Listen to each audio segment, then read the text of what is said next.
thing. Hey, are we live? Can you see us? We're here. Are we here? I think we are. You can hear me? Welcome everyone. It's long overdue. We're here with episode 4 of Record Store Focus, and today, all the way from Baltimore, look at his lovely little face, Mr. Tony Pence. Morning, Tony. How you doing? Oh no! Oh. Thanks for having me on, buddy. Good to see you again. I can't believe it's been 2 years, man. 2 years. I miss talking to you. We had some good fun breaking out some records. Yeah, I don't know where those 2 years went. I guess I was doing a year of Iron Maiden videos with with Chris Corey. That ate up. I watched every one of them. Oh really? Thanks. Yeah, watched every one of them. But there'll be no Iron Maiden today, I don't think. Hold on. Maybe. Oh. Always some time. There we go. Oh, that's the best one. There you go. Anyway, it's all about celebrated summer records today. We're celebrating celebrated summer records. That's the point of this episode. Yeah, we're here in the store. It's looking good. We're going to probably have a little look at it later after I've quizzed you. Let's put the wide view in so people can see it a little bit better. There we go. There you go. So, let's go back to the beginning. When did it all start, Tony? Like, when did you first open the store? So it started when I actually worked at a previous store for 10 years, and that store was Reptilian Records. It was kind of a legendary / notorious record store from Baltimore. I was a customer there for a number of years until eventually Chris, the owner, just asked me to work there one day. And I basically threw my normal life away and decided to work there. So I did that for 10 years. 10 years. At Reptilian. And it was not just a store, but also a label. And the label, the store stopped, being in business a number of years ago, but the label continues. And I did 10 years of that. And then just decided I wanted to, just kind of break off and do my own thing. So then, what would you have been... What would you have been like doing? What were your sort of duties at Reptilian? Ordering stock and buying collections? So Chris, by the time I was hired, kind of hated everything except what he liked, right? Which was like AMREP noise, the Stooges, you know what I mean? Like real, that type of stuff. And I think there was like a younger clientele coming to the store. And they were asking for records that Chris either just like openly disdained or just did not want to deal with, you know what I mean, in any way whatsoever. And so having like a younger employee that liked pop punk and power violence and like newer things, or at the very least was less judgmental, you know what I mean, was probably a good thing. So I think being a more friendly face at the counter was probably why I was hired. So you would have kind of reinvigorated his store then, I guess, I mean, I don't know. Is it fair to say that? Yeah.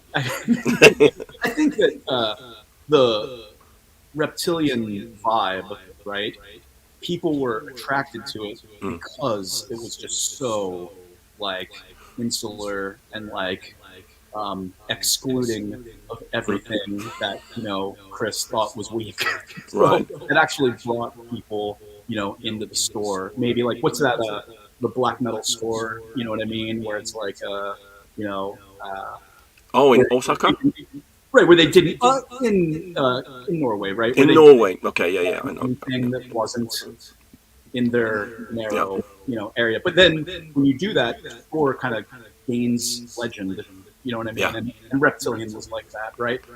It was just like, if you weren't in there being interested in the things that the store was about, basically, go fuck yourself. Kind of vibe. Actually, the complete opposite vibe that I have here, but that's why, that store's legendary, and I'm just a record store.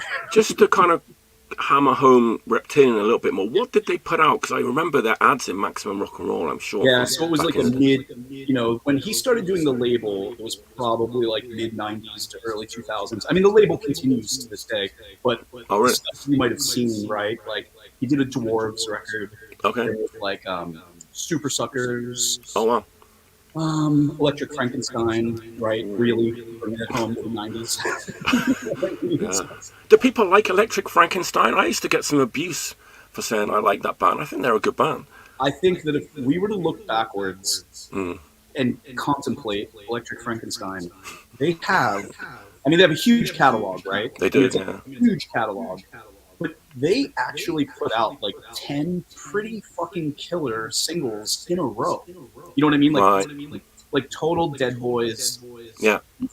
punk rock and roll singles that don't suck. Like 10 of them. You know what I mean? And Yeah. maybe I fell off at a certain point and like, Right. I wasn't feeling it all the way. But like what band in recent memory has done 10 singles in a row that like all of them are pretty Yeah. so I had a whole bunch of them. I remember like sort of saying, well, I like the Humpers are a good band, and yeah. everyone's like, yeah, good band. Electric Frankenstein. Oh. It's like, I don't know.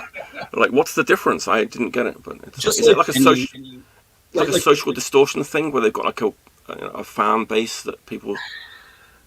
yeah, I'm not sure. I feel like any kind of these blocks of time that Mm. can be like narrowed, right? Like you're like 90s garage rock, right? Like Right. Yeah. New Bomb Turks, Yeah. Electric Frankenstein, and like Yeah. the Helicopters, Lucifer, or whatever. Yeah. And then you get like 5 or 10 years away from it, and it's just like people don't want to have anything to do with it. But Right. honestly, like every one of those scenes, from that to Mm. like bandana thrash to like, you know what I mean, whatever Yeah. next scenes are, like sure, not every band is gonna like last and be a great band, 10, Right. 15, 20 years later, but every one of those scenes has some killer bands still. I I mean, think New so. Bomb Turks, for example, are still, those records are incredible. So But working at Reptilian, you must have learned a hell of a lot. It must have really helped you when you came to open your own store. yeah, every single thing that I learned about doing and not doing the record store was learned from Chris Wow. at Reptilian. Yeah, for sure. Okay. So I think there's a store where I'm sitting right now that might have been like a bit of an inspiration to you to open your store. Yeah, for sure. So, yeah, like my friend Oliver I met him at Reptilian, and he was the Right. first person that actually he took me over to Japan in 2004, and I got to see a whole bunch of stores. Right. But for sure, Boy, because this is the older location of Boy. Yes. That It was, above, like up the rickety stairs. yeah, yes, it was up Yeah. some very rickety stairs. It's Yeah. still on a second floor, like It even is. now, Yeah. it's just above a bank, I I believe. love that old location though. Currently, It's, but that old location was incredible, and it showed me. I think when I saw the size and like how cool it was, yeah. it's tiny, but it's so cool. It has a great vibe, and I was like thinking about it. And I was like, oh, I could do something like this. Right. When Celebrated Summer started, it was tiny. You know what I mean? It was only like it was probably smaller than Boy. Wow. When it actually started. So yeah, Boy was the real inspiration there. And then later I traveled to Osaka and got to see Punk and Destroy and like Punk and Destroy. other shops that were doing Punk and Destroy is even smaller than Boy. It is. Yeah. But And it's like they that- only sell punk, like pretty much, and almost even like only a certain kind of punk, almost. yeah, I guess. Yeah, I mean, I guess it is it's somewhat narrow. Yeah. Yeah. It's still cool and inspiring, and it really gave me kind of like the spark or whatever to say like I could find a room. I don't have to rent like some huge location Right. and do all this stuff. Like I can find a back room, which is what I did. I found the back room of a comic book store that was Okay. filled with garbage. It was just filled with garbage, from Wow. like floor to ceiling. And I just went to the owner and I said, "Hey, what if I was to clean your entire back room and then give you rent every month, put a record store in it, and I would kind of bring some people Mm. through your comic book store that, records and comics, it's not completely unheard of. There's crossover there. Right. And, it worked out really good. He was able to get some new business and like some interest in his location. And I was able to have like a really small, but, inexpensive, cool kind of like, Right. spot to do the store. So that's kind of how And it all worked and out. how long did you stay at the old location I was for? in that location for 4 years, and Okay. I would have probably never have moved. I had a good relationship with the owner, and people were coming in, and it was fine. He wound up opening um, a restaurant a little bit further down the road. He didn't want to do the comic book store anymore, and he decided he was going to open a restaurant. And he was like, "You can come with me. You can put your record store in the restaurant." It's like Korean. It was like Korean restaurant. And I was just like, I don't really know that like being inside of a restaurant was really the vibe. Yeah, Yeah. it could have So worked. I don't know. he was the first person that gave me a place. But then after that, I moved next door inside of another comic book store, which is Okay. and Okay. so then they kind of incubated me for another year or two. And then the space next to them, which is the one that I'm standing in now, became available. And then I moved over into the space. So Right. without Randy, who was the guy that owned the first comic book store, and Ben and Rachel, who own Atomic Books, I wouldn't have, you know what I mean? It was Right. just slow growth, basically, as Okay. opposed to throwing everything into one location. I probably wouldn't have been ready for that, at all. So. Hey, Tony, we've got Jack's Tracks Records is here. Do you know he's a friend of yours? Yeah, for sure. Hi, Jack. How you doing? You got a question for Tony? We'll see. We'll see if he does. Yeah, Hi, nice. Jack. Is that Baltimore store? I think it's just I don't think it's a store actually. I think he has a YouTube channel, I believe. Okay. I'm pretty All right. sure. Cool. So, yeah, customer here, and I believe he can answer for us. I believe it's All I right. believe he has a YouTube channel discussing records and vinyl Cool. and stuff like that. So So when did you move into the current location? yeah, that was 11 years ago. The All right. store I've had the store for 16 years. Okay.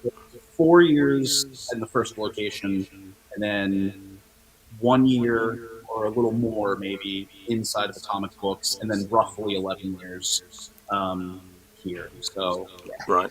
16 altogether. Wow. So I've got to ask you this because you hear these kind of stories now and again. Any funny or interesting record store stories that kind of stand out over the 16 years? Any punishing customers? Any funny phone calls? Yeah. There must be a few. So here's the thing: when I worked at Reptilian, every single thing happened. It was complete mayhem from the day that I started working there until the day that I left. Every single day, people came in and tried to fight us, tried to steal things from us. An old lady drove a car into front of the store. What the hell? I mean, Chris, the owner, like beat up some Nazi skinhead for stealing and like put his head through the wall, but never fixed the wall. So like it would just be like ice cold air blowing in on us in like the winter. I mean, just mayhem. It was just outrageous mayhem. Wow. Those dudes would just be like breaking up pills and snorting them off of the counter, like just madness. You know what I mean? Like, So that's so what that's kind of like what you didn't want celebrated summer well, to be like. that was the deal, right? He wanted like a straight edge nerd to like Right.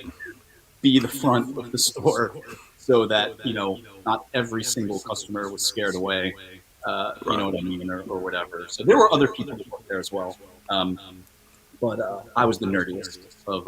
You know what I mean? I was the most baby faced nerd that was working there. So yeah. So that's the thing, right? It was so insane for those 10 years. So much crazy shit happened all the time that in comparison, I have no good. It's like nothing practically happened here. Right. You know what I mean? It's just like, sure, there's some punishing customers. Occasionally, somebody's yelling at me or something, but for the most part, everything insane happened in that 1995 Right. to 1995 time period at Reptilian. It was just a complete no man's land.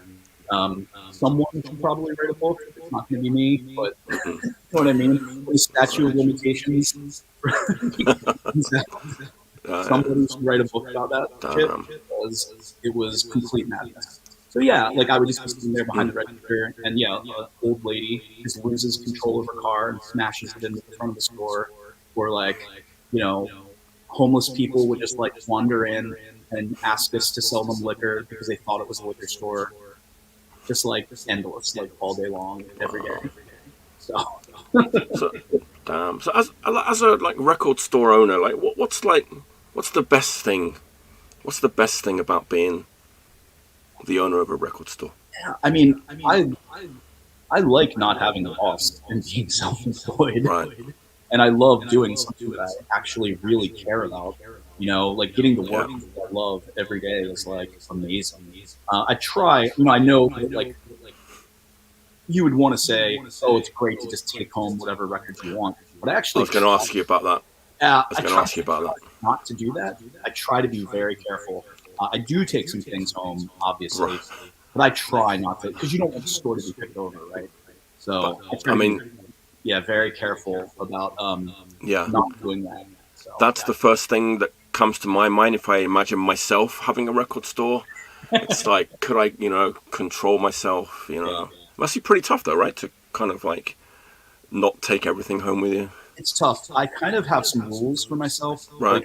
like so I don't burn out having a record store because that's possible, right? It doesn't matter what you do for a living. Your job could be eating donuts every day of your life, but if you have to do it for 5 years, 10 years, 15 Yeah. years, you need to like have a break from that. So I actually try to go to other record stores and casually shop just for myself, and that lets me still be, you know what I mean? It's like I don't know. It gives me like a breather from worrying about my own store. I can just go Right. to somebody else's store, chat about some new releases, buy a record or two for myself and whatever. And what happens is if I buy a really nice copy of a record at somebody else's record store, Mm. take it home, file it away, listen to it. If that same record is traded into this store, but Mm. it's like more beat up, I'll take the beat up copy. Like I All right. basically do the opposite that most people do. I Cool. basically trade down my collection. You know what I mean? Like Yeah. not Wow. everything and not terrible. But like if it's got some scuffs, but like the copy I have in my collection is really nice, Mm-mm. I'll keep the scuffed copy and sell the nicer copy. That way the customers have better records that they're Mm-mm. buying, and I don't care. It doesn't bother me. I'm not an audiophile, and Right. it doesn't. I'm not going to sell these records. These are the types of records that I'm just going to play, and it doesn't bother me to keep them Right. like that or whatever. So, So is Baltimore like a big record store town? Are there there many is other? there's a bunch Okay. of record stores, and some of them really long lasting. There's Normal's Books and Music. This is my friend Rupert, and I've been shopping there since 1996. But they had even been around a little longer than that. And it's Right. like half a bookstore and half a record store. Mm-mm. But when I first started buying jazz, when I was like 24, 25, that's the spot that I would go to and buy jazz records. Right. When I was first starting to get into that stuff. So yeah, there's Normals, and my friend Andy has a store called Wax Atlas. There's kind of like a larger, almost amoeba style store called Soundgarden that's been around for a really long time. Okay. They have great records, but it's a little of everything, right? They have DVDs and CDs, Right. not just records, but still a cool store.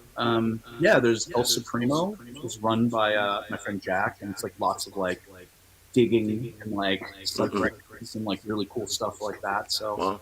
a lot of stores, a lot of stores, and everybody gets along really well. People will just send people to the other stores, Okay. And Cool. just a little further afield from Baltimore, there's stores at Tracks on Wax in Catonsville, and in Pennsylvania, right over the border, there's like Right. Tom's Music Trade. There's like a whole lot of stores within like 1 hour, Wow. basically, and there's great stuff, almost all of them. So there's a lot of stuff. Not quite like the saturation of like Tokyo, where there's like Yeah. Nothing 30 like Tokyo. stores, or even Osaka, where it's Yeah. like 30 stores within like 2 blocks or something. Yeah, It's nothing yeah, like that, but yeah. for the U.S., it's not too bad. Cool. But you don't sell CDs, right? Do you? Do you sell CDs? No, I used to, and Oh then yeah. kind of like maybe about 10 years ago, I was having spatial concerns where I couldn't, Okay. it was like vinyl and CDs were battling for um, space in the shop. But this was also before vinyl kind of had its coming back moment. Right. Right. So it could have gone either way. I could have just been like, oh, fuck it. I'm just going to do CDs and I'll cut vinyl back, to Right. nothing. But that just wasn't in my heart. So I was like, ah, fuck it. I'm not going to deal with CDs anymore and I'll Right. just expand the vinyl. And Right. it took probably another 5 years for that to actually pay off. And then, everybody cares Yeah. about vinyl again. So it worked out good. But yeah. When this store started in 2005, people say that's like the lowest point of like vinyl sales and people caring about vinyl. That That's like sounds the about right. absolute Yeah. bottom. And I was like, oh yeah, I'll open a fucking record store. Seemed like a great idea at the time, I I guess. forgot to ask this for people that don't know. Like, where did you get the name from? There might be people who don't know where the name Oh comes yeah, from. of course. Yep, the Chris Review song, and Yeah. just a huge fan of them. And I was actually driving around looking for a space I had yet to find that comic book store. I was just driving around, and it was in the winter. It was like snow and freezing, and that song came on just on shuffle, and it kind of gave me like this good feeling, like Hmm. maybe something will happen, or like I shouldn't be so despondent about not finding a Right. spot. And I just felt so good about it. I was like, wow, you know what? It's like you can call a store that. I bet. And then it was just in the back of my head. And then like a couple weeks later, I found the location. And I was like, that's it. That's going to be the store name. I'll just do it. And just fingers crossed, nobody from that band sues me. But But one of the things I kind of like about, I mean, I've never been to your store, but obviously I'm a big fan of you and like what you've done and everything. And we're good friends. But your shop definitely has like a certain aesthetic that is quite different to maybe a lot of other kind of punk or hardcore or independent shops. You've got very unique graphic style, and I mean that the cat that you bought out and all that kind of right. stuff is pretty Yeah, the cat's unique. mascot. Yeah. And when I opened the store, I mean, my interest, I think that people maybe assume because I travel to Japan and I have interest in Japanese music and stuff like that, that maybe the influence is more like anime or Sanrio vibe. But I actually wasn't thinking along those lines at all. I'm a huge fan of breakfast cereal mascots. So like Snap, Crackle, and Pop, and Quisp, and like these kind of like Yeah. 1960s into the 70s like cereal box characters. Wow, I didn't know that. Those are my Wow. favorite things. Even like Sprout and Tony the Tiger. yeah, and Tony the Tiger, absolutely like all of them. And at home, I have a little case with all the guys in it. Oh So wow, um, I did not know that. I thought that I wanted the store to have a mascot in the vein Right. of these I see. single Wow. box characters or food characters, from the 60s and 70s. And so, yeah, my friend Dave drew the cat, and pretty much the drawing that Mm. he initially did of the cat is basically the same, at least the face Okay. has like almost never changed in the entire time that that I've been using it. And then, yeah, right. So like cereal box aesthetic. And then I wanted to do that stuff because owning a record store, like my old boss Chris at Reptilian will tell you, it grates on you after time, right? Even if you're a more open person, like you're still just like, shit, man, fuck, another day, just pricing 1,000 fucking Yeah. Super records or whatever. So I wanted to design stuff. And then, yeah, we did a cereal box for the store that came with a T-shirt, Oh wow. button, and just doing lots of buttons, lots of T-shirt designs, lots of like graphic stuff. Because I mean, now there's younger people opening record stores, so the aesthetic is actually improving, right? As you see Okay. newer stores coming up, it's like younger kids, so they don't want their store to look like some fucking junk heap that's like left over from the 70s and barely hanging on in like, you know what I mean? Like Yeah. they don't want that aesthetic. They want a cleaner, nicer aesthetic, and they're younger kids, so they have this like cover idea.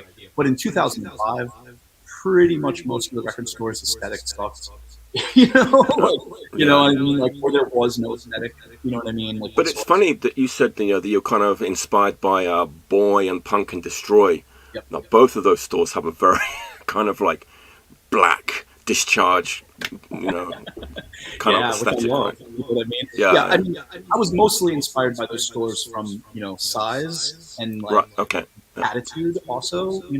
But my heart, right, is like a little more like I love black metal and Mm. Discharge and all of these bands, but I need that cartoon kind of cereal box aesthetic as well. So trying to meld those two things is kind of like the lifelong mission, at least from a graphic standpoint.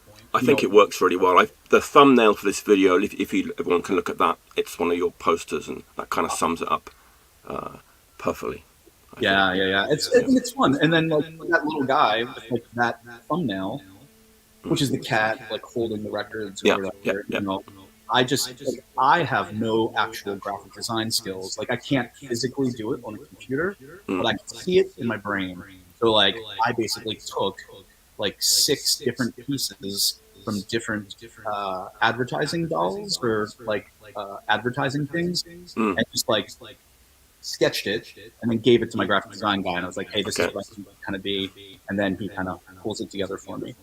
And so that's a lot of the stuff is designed that way. I just kind of come up with the idea and do it. And sometimes it like leans like I have all black T-shirts that have more of Mm-hmm. a crass Discharge Mm. vibe, and then some that are much more bright, cartoony. It just Right. depends what mood I'm in, or if I'm like, oh, I've done a couple of shirts and all of them are cartoony. I'm like, nope, got to do a let's just swing the pendulum back and have it be. I mean, the possibilities are endless with that mascot you've got there. You can do so many things with him, right? Put him in different like styles and stuff. Yeah. Could you hear my shoes, Mike? I don't. I'm scared that everybody thought I just farted. Hold on. It's my. With, I can hear your shoes. It's Oh, my by the shoes. way, by If the way, anybody's watching this, I didn't just fart on a live stream.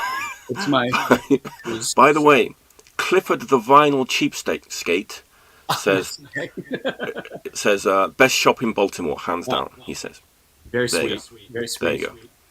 I was going to ask you about those crazy. What are those things that you have? Those massive like, was it gift vouchers? Yeah. You make. That's another. I mean, this is a prime example, right, of like time that could have been spent improving the actual store or the stock or anything, but instead, I, straight edge kid, am watching Happy Gilmore as if I was a stoner, and he's got those giant. He wins the golfing matches, right? And they give him the giant checks, and he's trying to fit Right. them into his car. And I'm like on the couch, like dying, doubled over, like, oh, this is the funniest fucking thing. I can't stand it. And I'm like, wouldn't it be funny to have like giant 4-foot gift certificates for the store? And then I just imagine people trying to fit them into their car, and it just kills me. I can't stand it. So it actually took about a year or so to figure out how to make them. And they were expensive. They're $100 gift certificates. So you have to Right. spend $100 to get one. But they Right. actually cost me $60 each to make them, because they're like, they can't be. They have to be like on like foam core. Right. And they're just fucking huge. And the guy was like, when I took him in, he was like, no, we can make these a little smaller and they'd be cheaper. And I'm like, no.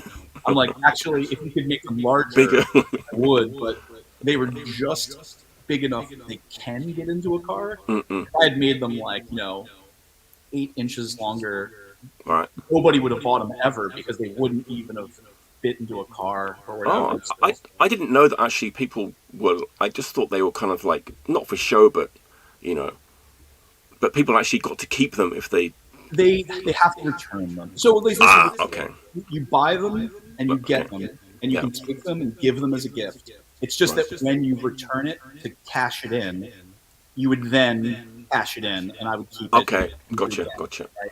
So the funny thing is, I don't know how many I made originally, like 6 or something maybe. But some people kept them. They never cashed They'd them. rather have that than Yeah, $100 worth of records. Like some people sent me a picture and they just had one on their wall, and I was just like, that's not how it's supposed to work. You know what I mean? I actually just lost $40 there or whatever. But it's fun. No, that's good. People remember that.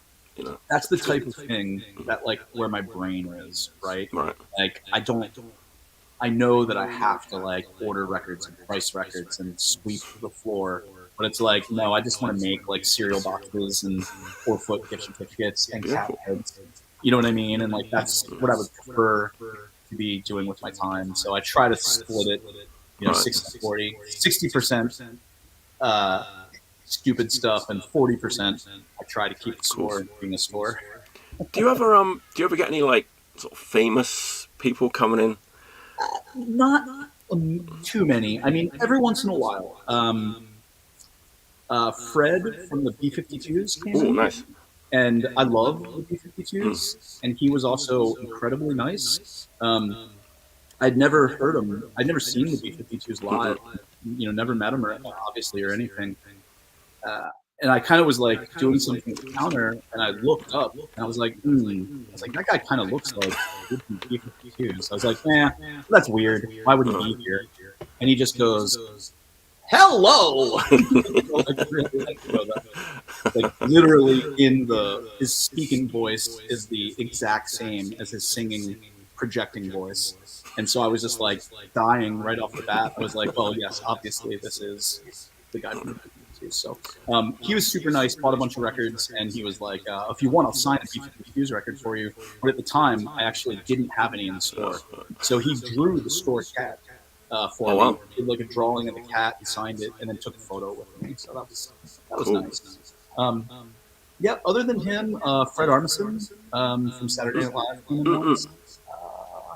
Who else? Oh, Kirk Hammett from Metallica was in here. That's who I was thinking Yeah, of. I was trying to think because you posted it, I think, on. yeah, and was also very kind.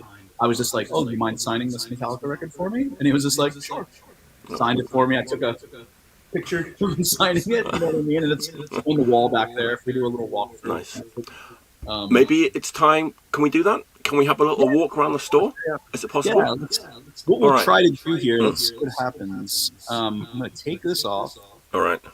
I gotta carry the computer with it, but I think we can do this, right? I think it's possible. Yeah. Just sort of see what's happening here. All right. Yeah. Just show us around a little bit. Make sure this is undone here. There we Yeah, go. so we can see some. There's a That's lot of good. ephemera and posters and flyers and things, and I pay people for these. Like when I get these collections in, but Right. I never like a dummy. I never resell any of them. I just kind of keep them. So again, something that pleases me, but is basically wasted money. So, Oh, is that Dead Boys one I can see? yeah, there's a Dead Boys. I think that's from one of their reunion shows, but I mean, an old reunion with Steve. Yeah. Not one of the newer ones. DOA and the Dicks. Yeah, White so Flag.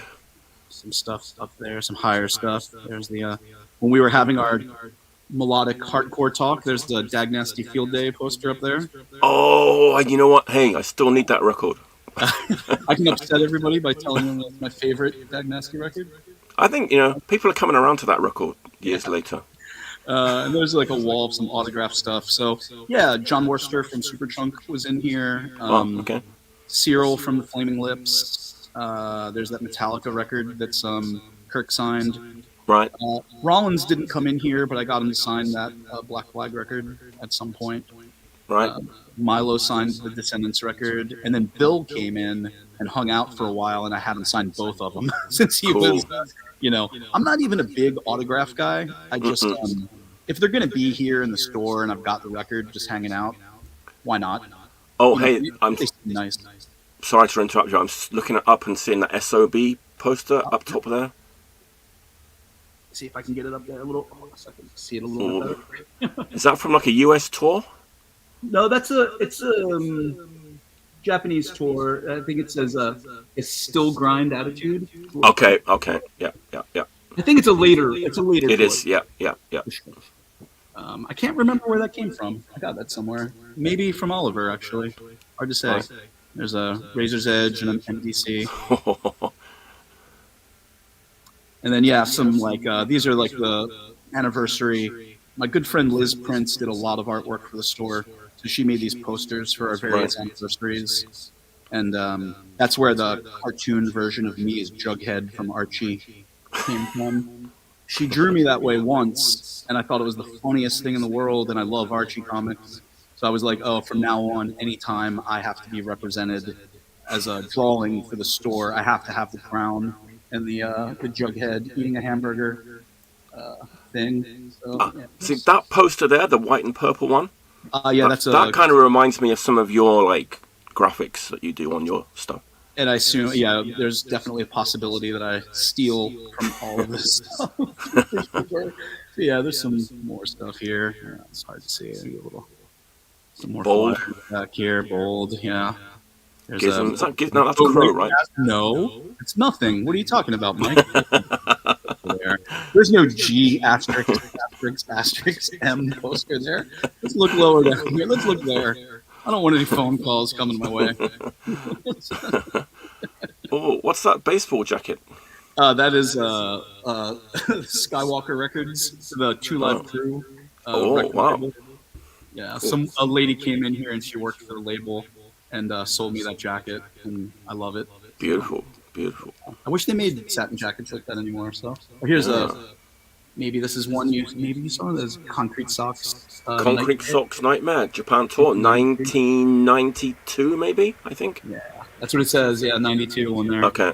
So yeah, and there's some other some flyers. Gauze. Yeah, there's a lip cream in there. Yep. LSD in the combs. So yeah, I mean we don't have to crawl along every wall, but yeah, we've got a good idea. Yeah, it's beautiful. It's beautifully laid out. They're all like everything's framed, and there's some glass case with some Black Flag ephemera. Oh wow!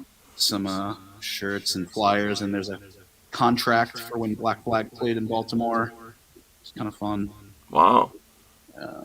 Yeah, some more flyers. I think maybe this show here with Fifon, and Frompted, and Jesse got me that set list there from.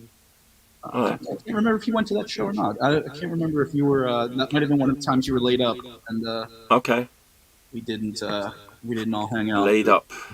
More stuff. Well, remember that one time I visited you, and your foot was yeah. Your foot was in some kind of. Could not walk. Yeah. Yeah. All right. Beautiful. I hope I can visit someday. Did you like pluck any records off the shelves to show us? Yeah, some hold on a second here. I just forgot to do everything. Oh, there it is, right? Any second it's just gonna fall. Okay. Beautiful. Yeah, I pulled a couple. There hasn't been like a bunch of like crazy heat coming in or whatever, but there has been just a lot of punk and jazz and rock records coming through, used and new. So, but yeah, maybe some new ones. Maybe some yeah. Go ahead. Yeah. I know this is one that maybe you feel a little bit, but this is like one of my favorite records that came out this year. This Syndrome '81 record, just incredible. Was not easy to. Well, it's getting harder to find things over here now, Tony. I mean, Disc Union ended up getting. I think I got it from Disc Union. Oh, that's good. Yeah. Yeah, wasn't cheap though. Previously, it was harder to get stuff from this label, but lately it's been fine. Okay. I mean, Ebullition and Sorry State, and you can order direct. So there's been the stuff on this label has been coming through, and this is just like, I mean, just incredible. So we're talking sort of French oi, but with a kind of dark sort of vibe to it, right? It's like you could say three words, which are French, oi, and goth. And like they don't necessarily. Okay, next record. Go together, right? But it's an incredible record, and it's dark and like kind of gothy, basically, right? Like so. Yeah. It reminds me of some of those like older Portland bands, like Estranged and Spectres. Is there a little bit of that going on in there? I love Spectres and Estranged especially, and what's the other band? There's a few of them, right, from Portland. Observers. Okay, yeah. Band Observers. I think about them when I think about that as well. Yeah. So they had a couple of cool singles that seems like people don't remember anymore. Everybody loves them for like 5 minutes, and then seems like move on to the next thing, right? Yeah. Or whatever. So I just wanted to put. This is just a reissue that just came in, but I saw them when this record came out in 1988, and it's such an incredible record. You know what? I've been trying to find it over here. It's like Oh, six the thousand. reverb of It's it. 6,000 yen. It's so expensive. Oh, Even is it this, expensive for you over there too? I mean, it's not like this is relatively. It's like $30, Okay. which is pretty fucking expensive for Is that like Century Media or Relapse or who put that out? Metal Blade. Okay, Metal Blade. Okay. So it's unfortunate. I mean, this is something that I could fall into a hole talking about, but Yes. the sticker shock of records going higher and higher in price. I mean, I'm going to tell you something. I think this record actually has a higher price than I have on it. Like its suggested retail price is higher, but I just can't do it. Like I can't. I have to like shave a couple bucks off those things. It's almost got to the point now where you could kind of buy like maybe a beaten up used copy of that for cheaper than that reissue. Is that Well, here's the no? thing. You used to be able to. I mean, I Okay. think a lot of those thrash, that '88 era thrash, Okay. like Testament, and like even the King Diamond records and stuff, they all hovered between like 25 and like maybe $35, and Not then in anymore. the last couple of years, they've all like shot up Isn't to it crazy? kind of How ungodly how amounts. does that happen, Tony? You must kind of see. I Yeah, mean, I don't necessarily know. I mean, some of it's the pandemic, right? okay. Where, and this is just like a known thing, right? People sit at home, either early in the pandemic anyway, Mm-mm. right? They're sitting at home, they're Right. looking at the record collection, and either they're like, I have too many records and they're going to sell them, or they're like, oh, there's holes missing, and I Right. absolutely have to fucking find Eternal Nightmare now. You know what I mean? Because I've got these other fucking records.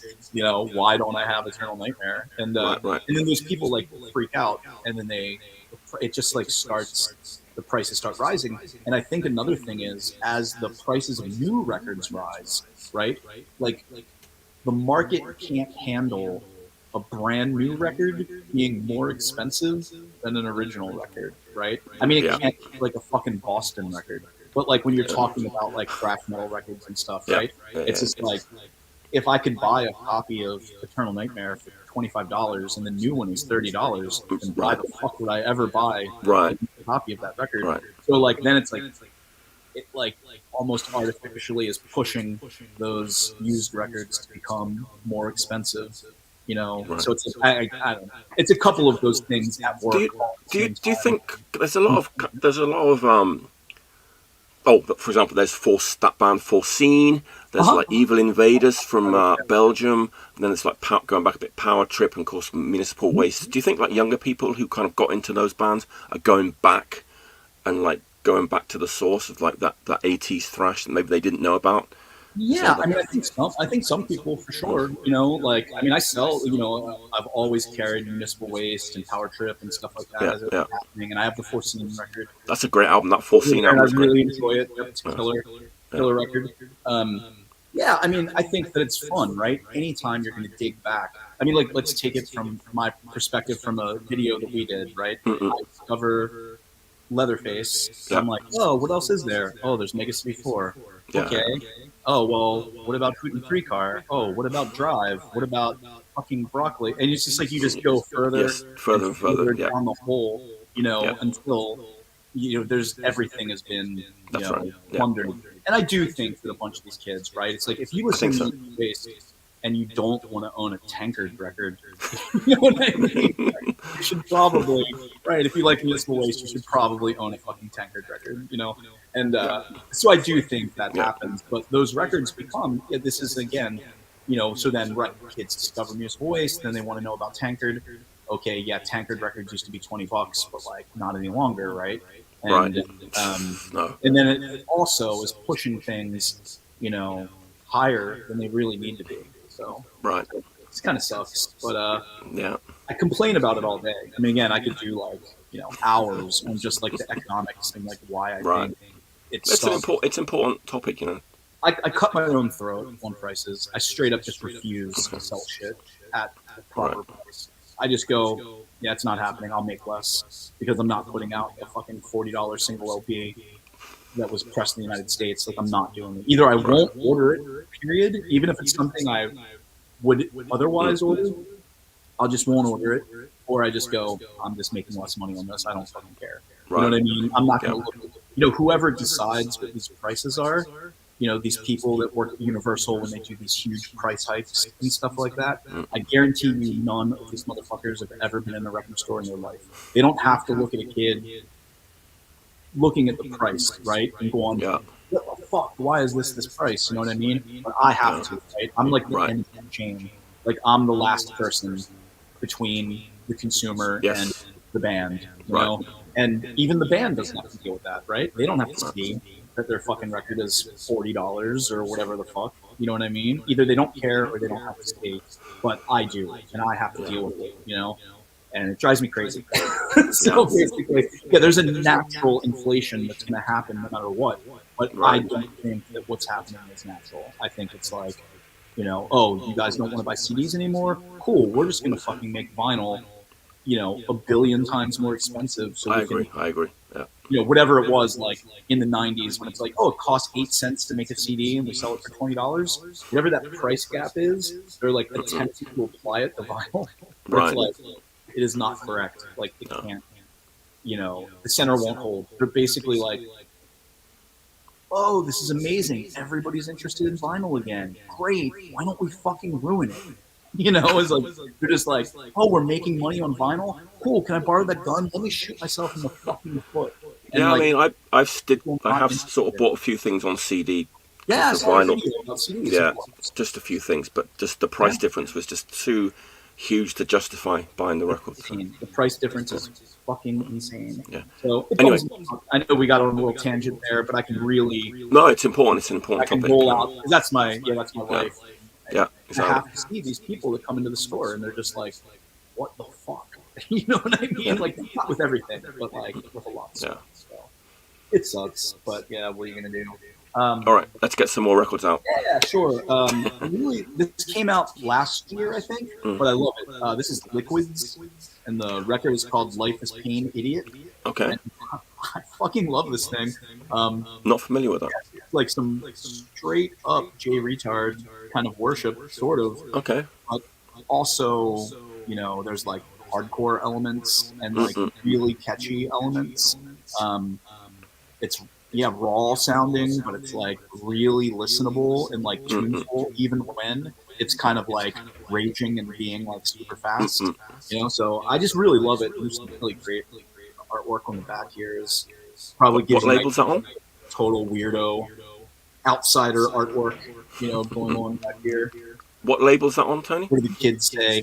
Egg punk. So this is like egg punk. A little bit of egg punk. I do. Egg punk and chain punk. Right. This is on Nailbiter Records. Okay. And, but really incredible. And it comes with a flexi as well. So it's like LP flexi. But like just really enjoyable fucking punk record. Okay. Really enjoy it. That and the Syndrome 81. Again, this came out like last year. So I think I put it on my list for last year and there was no physical vinyl. But then a couple of months ago they just like appeared and I was like, oh yeah, this record rules. Yes. So switching gears a little bit. One of the cool things about having a record store is that kids will just come in with their bands and be like, oh, I have a tape, will you carry it, this, that, or the other. And I always say yes. It doesn't matter what it is. I always say yes. I have a huge jazz section here, and I know we both sometimes talk, fall down the jazz hole. Jesus. I did for 5 years. Yeah. Didn't buy anything else. I'm still in it. I'm still like living in it, But 9 times out of 10, when kids come in and sell me records, it's generally punk or indie or noise or like some variety like this. Yeah. But this kid came in the other day and he has a band and it's like a double LP of like full blown like free spiritual jazz, like experimentation. It's incredible. The band is called Conjure Collective. And the record is called Blood in My Eye, a Soul Insurgent Guide, which, if you've fallen down the jazz hole and you like spiritual, free jazz, like all these words are just like I'm here for all that shit. So, it's got some pretty incredible artwork and it's like, oh, wow. Yeah, some like really cool, like, Ornette Coleman style, later Coltrane. Damn. Wild fucking horn sounds. I feel like I detected a little bit of like maybe there was some electronic stuff going on as well. That's a bit of a thing with the modern jazz. And he was younger, Yeah. So I feel like there was maybe a little bit of it, but it was not overbearing. It was Right. not like a combination of those two things. It was like 90% Right. proper, wild kind of jazz, and like maybe there was like 10% of like a little bit of maybe I detected a little bit of electronic stuff, but just a Yeah. little. And yeah, incredible. I have no idea who put it out. I don't know. Probably They self-released, actually, right? Self-released, maybe. maybe they're a new band. Oh, it's not self-released. Okay. I think it's called hold on a second, Astral Spirits, which are also two words that make me think about jazz that I want to listen to. Astral Spirits. Throw that together. I believe the label is Astral Spirits, and Okay. yeah, but what an incredible, like, it's just really cool. And he said that they didn't even form until like maybe 2018 or something. So I've Wow. never seen them live, but if I had known about this and had a chance, I would have gone to see them. So hopefully in the future I'll catch them live. But it's one of the things where it's like having a store where people are going to just randomly walk in and sell you something. Yeah. Sometimes it's whatever, but sometimes it's just incredible, and that's like a good example of that. So yeah, so two punk records and two jazz records. I love this guy Delvin Lamar organ trio. This is also completely different than the last record, right? This is like a complete opposite. This is just like funky soul '60s organ kind of jazz, I guess. Like Wow. so. Oh, sorry. This is live in Loveland. Live in Loveland. Yeah, they have a brand new record. This is live. I sold out of the new one because I play it in the store all the time. But it's called "Cold as White." "Cold as Weiss" is the new record, and it is just like full blown like Booker T and the MGs, Jimmy Smith. Wow. You know what I mean? Kind of Yeah. like it sounds like it was recorded then. It's like just funky Hammond organ. Just incredible. It's really what you would call like a record store kind of record. You can put it on, Right. but Right. I Right. do put it on the record store, right? And then everybody is just like, "Oh, what the fuck is this?" Like punks, old people, anybody. You know what I mean? They're just like, "Oh, why am I Wow. kind of really feeling this?" Like all of a sudden, it can really change the vibe of a room. Of a room. Yeah. So Wow. yeah, it's fun. So That's yeah, gone on my list for sure. yeah, it's definitely like cool, funky jazz. Yes, I don't know. Again, the complete opposite of that other It's not. record. It's not. It's not French oi. No, it's not French Roy either. So yeah, so some new stuff has been floating through. All right. What's your biggest seller recently? Turnstile. I Yeah, I of thought you course. might say that. I'm in Baltimore. Turnstile's from Baltimore, and Oh, okay. yeah, I So, blow through. I mean, are you sort of friendly with the guys in the band? Daniel, I know, the drummer, a little bit because he was in Mindset, the straight Okay. up band, and then the singer of Mindset is in my band, War Games, and so we all kind of just operated Okay. in the same kind of small scene here in Baltimore. And then when Turnstile, I would go see them. They would play like really small shows when those singles came out, but they're a pretty incredible band right off the jump. And yeah, People- I don't know really any of those guys. except People but, people of sort of my demographic immediately hate that band, don't they? Just for like not really any reason. well, We the don't like thing that. is, right? I could say that my demographic as well, right? Because I'm 50, right? So, I mean, you got a couple years on me, but like we're closer in age than either of us are to Yeah. your average The youth. style fan, right? Those kids are like really young. But they're kind of really blown up now, though, right? Aren't they? Weren't they in some commercial or Yeah, there's like TV? there's like music in a Taco Bell commercial. They're Taco gonna Bell? play, yeah, Taco Bell. They're gonna Okay. play Madison Square Garden with Blink 182, right? Like two nights. Well, Yeah, support band though, right? They're not. yeah. Not But, headline. it's like those kids, even like you can just kind of watch and see what they're doing, and they still play like big, but they still play like hardcore shows. They'll still play the occasional hardcore fest or like this, that, or the other. You know, I think that they're a really cool band, and Yeah, I mean, from seeing them play, in front of 30 or 40 people, to seeing them like go on tour and playing in front of like some unknown amount of people that I can't even fathom. Like it's cool to watch that happen. they remind me a little bit of They remind me a little bit of Into Another. Into Another. Yep. It's kind of got that kind of vibe to it a little bit. Yeah, I often say when we were talking about it, I was like, it kind of also feels a little bit sometimes to me like Bad Brains Quickness. Yeah, there's Like that in there too. Yeah, there's a yeah, groove there, you know what I mean? And I guess Into Another also had that groove. I mean, yes, I think that it is a, you know, I would never speak for them, but I think that it is a solid fact that members of that band own Into Another and Bad Brains yeah, Quickness yeah. and probably many other records. Right. But yeah, I wouldn't say that you were far off with any of those, you know, but they're able to like put it together into a in kind of like a new thing and just like work hard. I mean, that's the thing. They toured like crazy, Right. worked hard, and they're nice people. Yeah, I So think people like just think they kind of just appeared and got famous overnight, which is like not the case, right? the perspective from being in Baltimore Right. and seeing those people go to shows and support the scene and be in smaller bands and even have Turnstile be a smaller band and then just work and work and work. I think people do think that like, oh, Glow On just came out and they don't realize that there was like multiple 45s and Right. LPs, you Right. know, and stuff like that. So, Right. but yeah, I mean, anything that gets kids interested in music and having fun and like you know, and coming into the record store and buying them, you know, I order those things like 30, 40 at a time and they sell, you know, Yeah. all day long. And it's great. Right. I'm very happy for them. So I Okay. can't be, there are certain things, right? Like as an old guy, I get mad about. Like I'm not just like, everything's fine. Like, fuck yeah, everybody. Like I certainly get fucking angry. I normally get most angry about bands that steal other bands' names. Like if there's like a young kid band and they're like, "Oh, we're just gonna call our band fucking Gorilla Biscuits." Fuck you! Like I don't care, you know. And I, like I'm making a joke, but like Yeah. barely. You know what I mean? Like we are not far away from a new band calling themselves something like that with the Right. amount of name stealing. You know, and these kids they don't care. They're just like, I don't care. You know. And then these bands get popular, and it makes me angrier. You know, it makes me angrier as it happens. I'm like, even there's an American band called fucking Demolition. You know, Oh, is there? there's the Japanese band, right? Right. And Yes. I'm just like, fuck, man, stop. Like, just use Google. It's Yeah. fucking. Yeah. I mean, this was years ago, and I'm just like, you know, computers exist. Just check. You know, that's all you have to Yeah. do. But they go, oh, this band's from another country. I don't fucking care.